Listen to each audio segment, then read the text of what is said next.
जय Bharat dear friends, कैसे हो सब? All is well? सब बढ़िया भाई, मजे में है ना? चलिए, हमारी जो जर्नी थी yes carbon and its compound, उसमें आगे बढ़ते हैं। और in this lecture we are discussing about very interesting thing, that is the allotropes of the carbon. चलिए तो स्टार्ट कर दे हमारी जर्नी। रेडी है भाई? रेडी, स्टेडी और ये go. But before starting the allotropes, जो लास्ट लेक्चर में if you memorise we are discussing about the covalent bond. जो कार्बन दूसरे एलिमेंट के साथ जब वो जो जुड़ता है तो most probably covalent bond formation, यानी कि they share that electrons, they doesn't exchange that. Okay, तो वो जो कोवेलेंट बॉन्ड थी उसकी जो कैरेक्टरिस्टिक्स है पहले वो देख लेते। तो उसमें फर्स्ट वन आपको यहाँ बोला गया है the covalent compound consist of molecules, यानी कि इसमें मॉलिक्यूल्स रहेंगे, they do not have ions. तो आयंस और उसके रिगार्डिंग आप 9th स्टैंडर्ड में स्टडी कर लिए भाई। ओके, NaCl याद कीजिए। ये जो NaCl है वो कैसे फॉर्म होता है? तो उसमें सोडियम जो है वो पॉजिटिव आयन रहता है और जो क्लोरीन रहता है वो नेगेटिव आयन रहता है। ओके, तो यहाँ ये पॉजिटिव आयन और नेगेटिव आयन क्यों हुए? Because they exchange their electrons. Sodium ने डोनेट कर दिया, सामने क्लोरीन ने वो एक्सेप्ट कर लिया। समझ में आ रही है बात?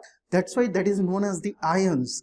जबकि यहाँ पर आयंस नहीं है, दे share that electrons.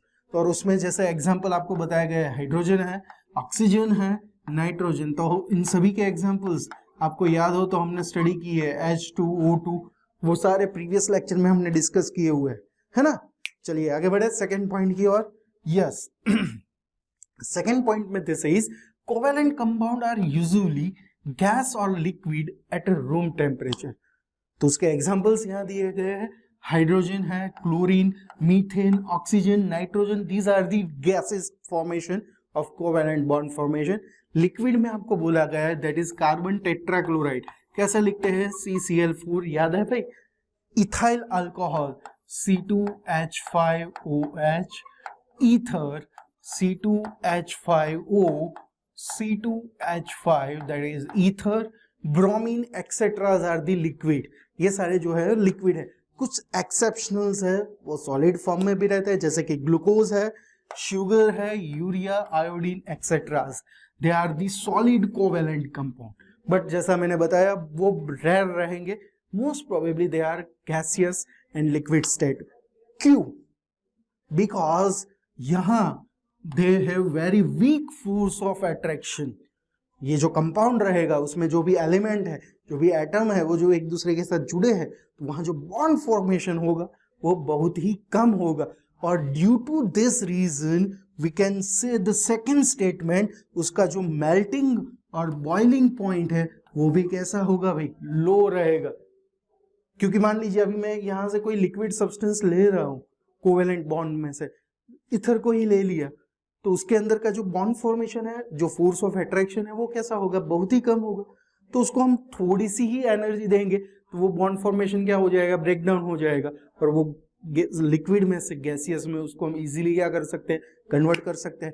That's why it is very low melting and boiling point. क्योंकि कम एनर्जी देंगे, जल्दी से ये फोर्स ऑफ अट्रैक्शन जो एलिमेंट के बीच है या एटम के बीच है वो क्या हो जाएगा भाई? डिस्ट्रॉय हो जाएगा, टूट जाएगा। That's why. आगे बढ़े। Yes. Next point, this is covalent compound are generally insoluble in water. ये जो water है उसको यहाँ पर हम as a polar solvent consider करते हैं। कैसा? Polar solvent. ये पोलर सॉल्वेंट क्या है? डिस्कशन में आगे आएगा, pay attention. But they are soluble in non polar solvent. Polar यानी कि वाटर में वो इनसॉल्यूबल है। कैसे? ये सारे कोवेलेंट कंपाउंड वाले, हाँ, वो वाटर में इनसॉल्यूबल है, वाटर में वो डिसॉल्व नहीं होंगे भाई। क्यों? क्योंकि वो पोलर है। पोलर क्यों? तो आपको याद हो तो 9th स्टैंडर्ड में आपने स्टडी किया है कि ये जो वाटर मॉलिक्यूल्स है वो ऐसे बनता है, 2 हाइड्रोजन एटम और ऑक्सीजन जो है वो एक दूसरे के साथ जुड़ गए। ऐसा एरो से आपने वो चीज भी दिखाई होगी कि यहाँ जो इलेक्ट्रोनेगेटिविटी रहेगी एलिमेंट की वो सभी की सेम नहीं होगी। तो that's why that is known as the polar solvent. जबकि नॉन पोलर में इलेक्ट्रोनेगेटिविटी जो रहती है, यानी कि जो शेयरिंग ऑफ इलेक्ट्रॉन्स रहेगा वो इक्वल रहेगा। ओके, उसके एग्जांपल्स नॉन पोलर सॉल्वेंट के, for example we can say that, for examples उसमें रहता है ether, benzene, carbon tetrachloride, CCl4। तो ये सारे जो है वो नॉन पोलर सॉल्वेंट के एग्जांपल्स है, जिसमें ये सारे कोवेलेंट कंपाउंड क्या है, सॉल्यूबल हो जाते हैं इजीली। ओके, आगे बढ़े नेक्स्ट पॉइंट की ओर। Yes, in that this is covalent compound do not conduct electricity. Why? Because they are very poor conductor of electricity. Because क्यों? क्योंकि यहां पर again I repeat, covalent bond form कैसे होता है, फर्स्ट लेक्चर याद कीजिए। यहां पर जो एलिमेंट है या फिर एटम है, दे शेयर दैट इलेक्ट्रॉन्स। यहां पर ये जो बॉन्ड फॉर्मेशन होता है, bond formation is due to sharing of electrons.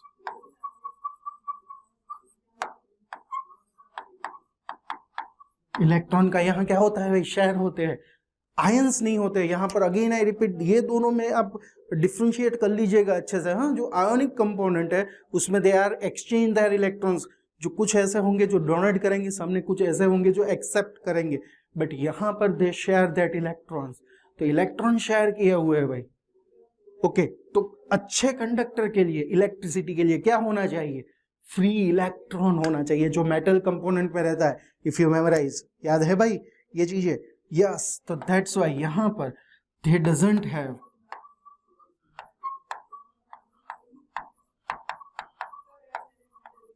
Free electrons, उसके पास फ्री इलेक्ट्रॉन्स नहीं है।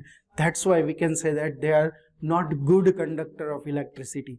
क्लियर है भाई, पक्का? तो these are the characteristics of covalent bond compound, covalent compound we can say that. Clear है भाई, पक्का, श्योर? चलिए अब आगे बढ़ते हैं। जो हमारा टॉपिक था एलोट्रॉप्स ऑफ द कार्बन, तो उसमें क्या बोला है, उसमें आपको बोला गया है कि एलोट्रॉप किसको कहेंगे। तो एलोट्रॉप ऐसे सब्सटेंस को कहेंगे जो एलिमेंट सेम रहेगा। एलिमेंट कैसा रहेगा भाई, सेम रहेगा, बट उसकी जो फिजिकल प्रॉपर्टीज है वो डिफरेंट है भाई, having a different physical properties and almost similar the chemical properties. उसकी केमिकल प्रॉपर्टीज कैसी रहेगी, सेम रहेगी। बेस्ट एग्जांपल ह्यूमन बीइंग है, हम सारे इंसान, इंडिया के आप इंसान देख लीजिए, इंडिया में भी बहुत से जो स्टेट है, स्टेट वाइज आप चले जाते हो, या फिर पूरा कंट्री के हिसाब से, इंडिया वाले, अमेरिका वाले, अफ्रीका वाले, सभी इंसान है। फिजिकल अपीयरेंस कैसा है सभी का, डिफरेंट है भाई, लुक लाइक सभी डिफरेंट है ना, बट केमिकल अंदर से, हमारी जो ह्यूमन बॉडी अंदर से बनी हुई है वो कैसी होगी, सभी की सेम होगी ना भाई। जिस तरीके की हमारे मेरी बॉडी में जैसे डाइजेशन सिस्टम है, वैसे ही आपकी बॉडी में रहेगी, वैसे ही अमेरिका वाले जो बंदे रहेंगे उसकी बॉडी में भी वही रहेगी। तो यानी कि केमिकल प्रॉपर्टीज जो है वो सेम रहती है। ये सिर्फ मैंने एक्सप्लेन करने के लिए ये आपको बता दिया। हाँ, फिजिकल अपीयरेंस डिफरेंट है, बट जो केमिकल है प्रॉपर्टीज वो सेम रहती है। वैसे सेम एलिमेंट वाले जो कंपोनेंट है उसको हम क्या बोलते हैं, एलोट्रॉप्स बोल देते हैं। Okay, the phenomena of existence of allotropy from of an element that is known as the allotropy, that is known as the allotropy, उसको हम क्या बोलते हैं भाई, एलोट्रोपी बोलते हैं। तो यहाँ जो हमारा कार्बन है ना, उसके 3 क्रिस्टलाइन एलोट्रोपिक फॉर्म है। तो उसमें से 2 तो आप वेरी फैमिलियर हो भाई। उसमें सबसे पहला है दैट इज डायमंड, हीरा है सदा के लिए, याद आई एडवर्टाइजमेंट तनिष्क है ना, यस, थोड़ा थोड़ा मुझे भी पता है भाई। दूसरा है ग्रेफाइट, और तीसरा, ये शायद आप पहली बार सुनेंगे, फुलेरेंस। ओके, तो these 3 are the crystalline allotropic form of carbon, यानी कि ये 3 जो है उसकी जो फिजिकल प्रॉपर्टीज रहेगी वो डिफरेंट रहेगी, यानी कि वो लुक देखने में डिफरेंट रहेंगे, बट उसकी जो केमिकल प्रॉपर्टीज है वो किससे बने हुए, सभी बने हुए हैं कार्बन से। ओके, समझ में आ गई बात, पक्का? आगे बढ़े। यस, सबसे पहले उसमें हम देखने वाले हैं डायमंड को। है आपके हाथों में शायद गर्ल्स जो है हाथ में होगी ही होगी रिंग, तो उसमें होगा ही शायद वो हीरा, डायमंड जिसको हम बोलते हैं, है ना। चलिए देख लिए अच्छे से, बॉयज आप भी समझ लेना, हाँ भाई फ्यूचर में देना पड़ेगा, है कि नहीं। चलिए, तो डायमंड जो है वो हम बोल सकते हैं कि नेचुरली जो अवेलेबल रहता है वो सबसे हार्डेस्ट कंपोनेंट है। जो नेचुरली जो हमें डायमंड मिलेगा वो सबसे हार्डेस्ट कंपोनेंट फॉर्म में रहता है। दूसरा, वो हार्ड है उसकी वजह से उसका जो मेल्टिंग पॉइंट है वो भी कैसा होगा, हाई, वो भी कैसा होगा, हाई। और उसकी जो डेंसिटी रहेगी, and the density of that, वो भी कैसी होगी, डेंसिटी भी हाई रहेगी। ओके, यहां पर उसका जो स्ट्रक्चर है, उस स्ट्रक्चर में आपको बताया गया है कि each carbon atom is bounded to 4 another carbon atom and forming a rigid 3 dimensional structure. 3 dimensional structure यहां बनेंगे। एग्जाम्पल यहां कर लेते हैं भाई, चलिए देख लीजिए, carbon carbon carbon carbon carbon carbon. Okay, यहां अभी मैं बॉन्ड फॉर्म कर देता हूं, ये 2। चलिए, अभी जैसे बताया सिंगल कार्बन है बाउंडेड विथ 4 अनदर, तो यहां अब आप देखेंगे ये फर्स्ट 2 के साथ जुड़ा, तो अभी 2 रिमेनिंग है, तो वो 2 कहाँ आएंगे, कुछ ऐसे आ जाएंगे। ओके, यहां पर ये देखिए ये 2 के साथ जुड़ा है, दूसरे 2 कैसे आ जाएंगे, सॉरी ये एक ऐसा है, दूसरा ऐसे आ जाएगा। ओके, तो इस तरीके से पूरा सब एक दूसरे के साथ, उसका कोई पर्टिकुलर शेप नहीं होगा, बी क्लियर। हम उसको पॉलिश करके अच्छा सा कुछ क्रिस्टलाइन स्ट्रक्चर जो रहता है उसको प्रॉपरली बनाएंगे तो वो अलग बात है, कि जिस रिंग में उसको अटैच करना है उस हिसाब से उसका स्ट्रक्चर शेप बनाएंगे तो वो अलग बात। बट जो नेचुरली अवेलेबल है तो उसमें कोई हम पर्टिकुलर ऐसा नहीं बोल सकते कि वो कैसा हो, वो 3D रहेगा, रिजिड रहेगा, और single carbon atom connected with the 4 another carbon atom. Okay, पक्का श्योर डायमंड। अब बात है ग्रेफाइट की। तो ग्रेफाइट जो है वो ओपेक सब्सटेंस है, ओपेक है, ग्रेइश कलर का रहता है। ये कैसा रहेगा, वैसे तो आपने देखा होगा व्हाइट कलर का, और वो क्यों शाइनिंग रहता है, क्योंकि उसमें जो फिजिकल फिनोमिना है, total internal reflection, if you studied in 10th standard already आ गई होगी, तो वो due to that total internal reflection जो लाइट उसमें एंटर होती है तो वो एस्केप नहीं हो पाएगी जल्दी से, दैट्स वाई वो शाइन करता रहता है। कौन, डायमंड की बात है ना। तो जबकि यहाँ ग्रेफाइट जो है वो ग्रेइश है, वो शाइनी नहीं है, स्लिपरी है। ओके, आपने पेंसिल यूज की है, उसकी जो निप रहती है, 1 to 5th स्टैंडर्ड में बहुत आपने पेंसिल यूज की, उस वही करते थे ना, पेन तो बाद में आई यूज करने में, है ना। तो पेंसिल में आपने देखा होगा जब आप लिख रहे हो तो उसकी जो निप है वो क्या हो जाती है, घिस जाती है, तो फिर उसको आप शार्प करते हो, है कि नहीं। तो वो लेयर रहता है, यहाँ पर ग्रेफाइट में लेयर्स रहेंगे, ओपेक रहेंगे, लेयर्स रहेंगे। वेफर की बात नहीं कर रहा हूँ भाई लेयर्स रहेंगे, यानी कि जैसे जैसे ऊपर का लेयर कम होता जाएगा उसकी जो शाइनिंग इफेक्ट है जो हम लिखते हैं तो वो डिफरेंट डिफरेंट हो जाती है। ओके, उसका स्ट्रक्चर, जैसे यहाँ कार्बन एटम दूसरे 4 कार्बन एटम के साथ कनेक्टेड है, यहाँ दूसरे 3 कार्बन एटम के साथ वो क्या होगा, कनेक्ट होगा, और यहाँ पर लेयर स्ट्रक्चर वो बनाएगा। कैसे, तो यहाँ पर ये स्ट्रक्चर हम ड्रॉ कर देते हैं, पे अटेंशन।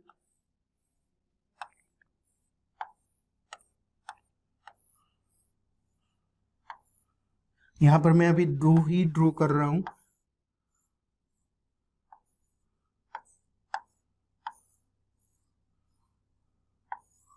ओके, यहाँ जो भी पॉइंट्स है वहां पर सभी कार्बन एटम है, वो देख लीजिए, ये से मैंने यहाँ पर लगा दिए हैं। ओके,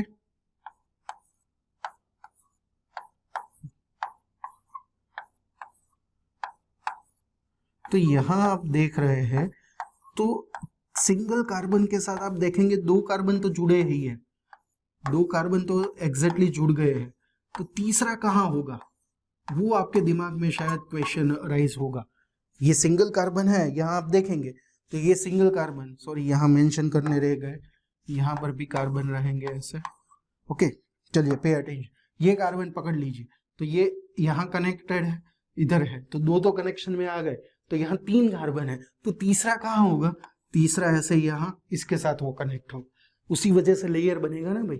ओके ये वाला ऊपर वाला इसके साथ कनेक्शन में होगा, ये नीचे वाला इसके साथ कनेक्शन में, इस हिसाब से ये पूरा कनेक्शन क्या होगा, लेयर फॉर्मेशन में बनेगा। समझ में आ रही है बात, ग्रेफाइट किस तरीके से बनता है। ओके ये कंडक्टिव सब्सटेंस है, डायमंड में हम इलेक्ट्रिसिटी का वो बैड कंडक्टर है, जबकि ग्रेफाइट जो है उसमें से क्या हो सकती है, इलेक्ट्रिसिटी हम पास ऑन करवा सकते हैं, वो कंडक्टिंग सरफेस है, कंडक्टिंग मटेरियल के फॉर्म में भी। यस उसका दूसरा इंपॉर्टेंट यूज, उसको हम लुब्रिकेंट के फॉर्म में भी यूज कर सकते हैं क्योंकि वो स्लिपरी है। ओके तो ये सारे उसके यूजेस है, डिटेल में आपने एक एग्जाम्पल तो मैंने आपके साथ अभी शेयर कर दिया है, जो रिमेनिंग एग्जाम्पल्स है वो आपको यहाँ सर्च करना है कि भाई डायमंड के uses as well as graphite के डिफरेंट यूजेस को यहाँ आपको क्या करना है, सर्च करके मुझे वो रिप्लाई करना है, हो जाएगा ना, एकदम सिंपल सा है, डोंट वरी। क्लियर है, पक्का, श्योर। अब जो थर्ड वाला है दैट इज फ्लेवरेंस, वो क्या है उसका डिस्कशन करते हैं। तो उसमें आपको बोला गया है कि the molecules are made up of cluster of 60 carbon atom. Cluster, आगे ग्रेफाइट डायमंड की बात की तो उसमें कितने थे, सिर्फ 4 थे, 3 थे दूसरे कार्बन के साथ वो कनेक्टेड, जबकि यहां पर क्लस्टर में कितने कार्बन दिए गए हैं, 60 कार्बन एटम्स दिए गए, और वो भी किस तरीके से अरेंज होंगे, they are arrange in interlocking of hexagons. Hexagons यानी कि उसमें 6 कार्बन रहते हैं और पेंटागॉन्स में 5 कार्बन एटम्स रहते हैं। तो ऐसे हेक्सागॉन और पेंटागॉन मिलके पूरा ये जो 60 कार्बन एटम का क्या बनाएगा, स्ट्रक्चर बनाएगा। ओके तो अभी क्वेश्चन होगा कितने हेक्सागोन और कितने पेंटागॉन, तो यहां पर 20 हेक्सागोन्स और 12 पेंटागॉन्स के कार्बन का जो क्लस्टर बनेगा और उससे जो फिगर जनरेट होगी वो यहां आप देख सकते हो इस तरीके की। ये सारे उसके एग्जांपल्स है, यहां पर आप देख सकते हो C60 मेंशन है already. Okay C60 is the perfect sphere, look like a football। यहां देख सकते हो ना, फुटबॉल खेले भी होंगे भाई आप, है कि नहीं। Therefore it is popularly known as the buckyball, that is known as the buckyball। Nano tube जो आपका ओल्डर सिलेबस था 10th स्टैंडर्ड का, उसमें पहला चैप्टर ही था नैनो टेक्नोलॉजी का के, तो उसके अंदर ये नैनो ट्यूब, ये बकीबॉल उसके रिगार्डिंग थोड़ा डिस्कशन इनिशियल स्टेज का स्टडी में आता था, बराबर है। ये C60 सिर्फ वेरी पॉपुलर है, उसके अलावा C24, 28, 32, 36 ऐसे डिफरेंट कार्बन के भी क्लस्टर्स अवेलेबल है, बट जैसा बताया कि ये सबसे ज्यादा रिलायबल है, सबसे ज्यादा यूजफुल हो रहा है, इसलिए उसके रिगार्डिंग हमें पता है C60। क्लियर है, तो that is known as the buckyball. ये फ्लोरेंस उसको 3 पार्ट में हम डिवाइड कर सकते हैं, एलिप्सॉइड, नैनो ट्यूब एंड बकीबॉल, और बकीबॉल के भी ये सारे वेरिएंट है भाई। क्लियर है भाई, पक्का, श्योर, लॉक कर दो इधर। चलिए, in this lecture we are discussing about the characteristics of covalent bond and then the allotropes of the carbon। I hope you enjoy this one। तो फिर मिलेंगे नेक्स्ट लेक्चर में, तब तक के लिए खुश रहिए, मस्त रहिए, स्वस्थ रहिए, आपके और आपके परिवार का ध्यान रखिएगा। लव यू ऑल, जय भारत।